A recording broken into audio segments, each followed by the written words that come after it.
എങ്ങനെയായിരുന്നു ഈ ശിഷ്യനിലെ ഈ ഗായകനെ തിരിച്ചറിഞ്ഞത്? ഞാൻ ഇരിങ്ങാലക്കുട നാഷണൽ ഹൈസ്കൂളിലായിരുന്നു. സാഹിത്യ സമാജം പരിപാടി എല്ലാ ആഴ്ചയിലും കുട്ടികളുടെ കലാപരിപാടികളൊക്കെ ആയിട്ട് അങ്ങനെ നടക്കാറില്ല. അപ്പോൾ ഒരു ദിവസം ഇവരുടെ ക്ലാസ്സിൽ, അന്ന് ജയൻ 8ാം ക്ലാസ്സിൽ പഠിക്കുകയാണ്, അവരുടെ പ്രോഗ്രാമിന് അധ്യക്ഷനായിട്ട് എന്നെയാണ് വിളിച്ചിരുന്നത്. അപ്പോൾ അങ്ങനെ പരിപാടി വായിച്ചു, പ്രസംഗം, അങ്ങനെ ഓരോന്ന് കഴിഞ്ഞ് ലളിതഗാനം പി ജയചന്ദ്രൻ കണ്ടു, വായിച്ചു. ഇത് വായിച്ചതും ഒരു കുട്ടി, ചെറിയ കുട്ടി, വളരെ ചെറിയ, ഓടി വന്ന് ഒരു ഭയോ സംശയമോ ഒന്നും കൂടാതെ പെട്ടെന്ന് പാടാൻ തുടങ്ങി.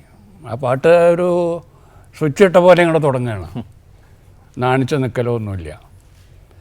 സത്യം പറഞ്ഞാൽ ആ പാട്ട് കേട്ട് ഞാൻ ഇങ്ങനെ, നമ്മളെന്താ പറയുക, തരിച്ചിരിക്കുക എന്ന് പറയില്ലേ, അതുപോലൊരു കുട്ടി ഇതുവരെ പാടി കേട്ടിട്ടില്ല. അപ്പോൾ ആ പാട്ട് കഴിഞ്ഞതും ഒരു പാട്ട് കൂടി പാടുമെന്ന് ഞാൻ പറഞ്ഞു.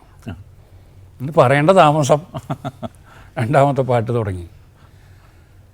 അപ്പോൾ അത് കഴിഞ്ഞ് ഞാൻ അങ്ങനെ ഈ കുട്ടിയെ വിളിച്ച് സ്റ്റാഫ് റൂമിലേക്ക് ചെന്നു. അപ്പോൾ ഞാനന്ന് വളരെ ചെറുപ്പമാണ്, അവിടെ വെച്ച് ഏറ്റവും ജൂനിയർ മോസ്റ്റ് ആണെന്ന് പറയാം. സ്റ്റാഫ് റൂമിൽ വലിയ അധ്യാപകരുടെയൊക്കെ അടുത്ത് കൊണ്ടുവന്നിട്ട് പാടാൻ പറഞ്ഞു. അപ്പോൾ ഹെഡ് മാസ്റ്റർ അടക്കം എല്ലാ സീനിയർ അധ്യാപകരും അവിടെ ഉണ്ട്. അവിടെയും ഒരു കൂസലും ഇല്ലാതെ പാടി തുടങ്ങി.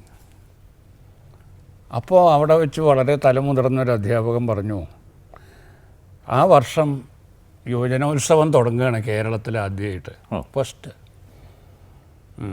അപ്പോൾ ആ മാഷ് പറഞ്ഞു, ഇവൻ ഇക്കൊല്ലം നമുക്ക് ഒരു സ്റ്റേറ്റ് ഫസ്റ്റ് സമ്പാദിക്കും, സംശയമില്ല എന്ന് പറഞ്ഞു.